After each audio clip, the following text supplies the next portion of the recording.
All right, let's look at three cases that are important to understanding the behavior of particles according to Schrödinger's equation. Now, those three cases are,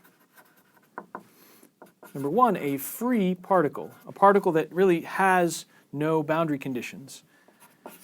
Number two, an infinite potential well.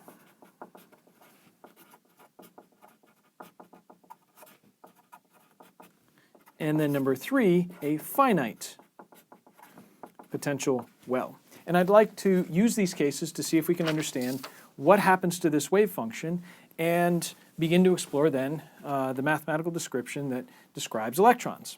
So a free particle, according to Schrödinger's equations. Well, let's note some things about this. A free particle is not bound to anything. And what, of course, this means is that it can freely move and really go anywhere it wants. And its energy must be purely kinetic and not potential, right? So there shouldn't be any potential energy about a freely moving particle or a particle that's not bound by anything. So, all right, so let's remember, Schrödinger's equation says what?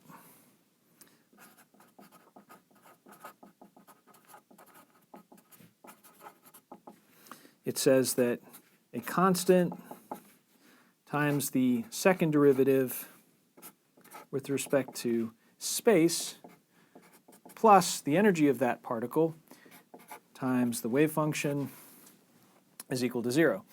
And some of you may recall what the solution of this is. It's pretty well known. It is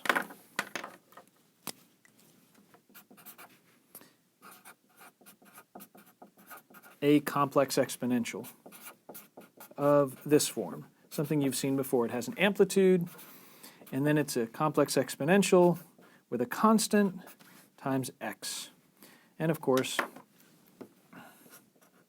k and a are constants. All right, so it's complex exponential. You can, we'll see in a moment how this solves the equation. But let's get all the way to to put this solution back into the equation so we can solve for the energy in particular. All right, so let's look at this. If our equation or our solution to this is the amplitude times e to the I kx, where k and a are constants, well, we can take its derivative. Of course, this is simply ika e to the I kx.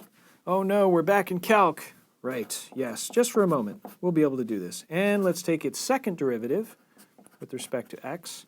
And we can go through the few steps here of what this means, and we wind up having this complex I, or the square root of minus 1, times a second one. Of course, that leads to a minus 1. And then we have another k coming through, and we have our amplitude a, and then we have the complex exponential again. All right, so the second order derivative is this. And now we can put this back into our Schrödinger's equation. All right, so let's put this into Schrödinger's equation. And I'll write it down just one more time for us.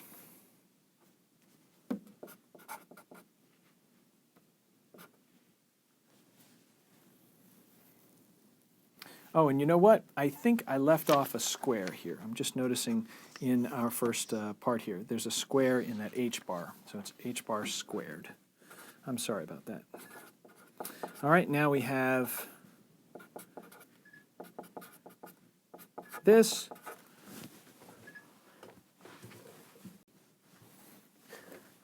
Okay, now we have this part of the equation being substituted in. What do we get? Well, we wind up getting minus h bar squared times k squared all over 2m, where m, I'm sorry, this is m, made that mistake also, please fix it, and then times the amplitude, ik, x. So I'm just putting this in for the second order derivative, and I wind up getting this. But of course, I can also plug in my solution, our solution for the wave function, and that all equals 0. Well, now we have the ability to cancel out many of these things, and we can find that the energy, we can solve for this energy, and we see that it's simply h bar squared times k squared divided by 2 times the mass. All right, so what does this mean? Let's keep this in mind. We're going to return back to this in just a second.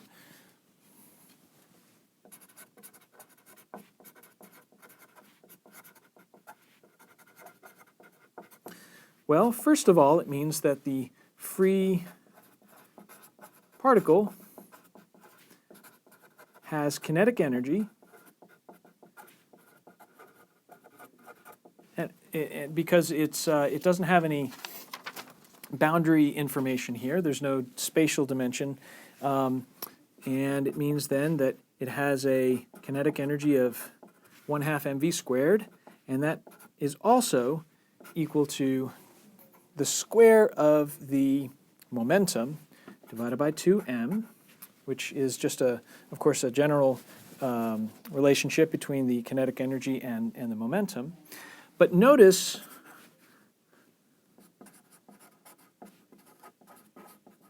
we found that the energy, using Schrodinger's equation, is equal to h bar squared k squared, a constant, divided by 2m. All right, so what does this mean? This means, when we relate these two, that the momentum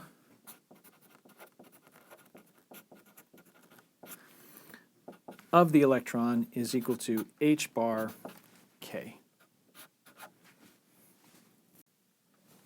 All right, so that's interesting so far. We found the energy of a free particle, and now we found the momentum of a free particle.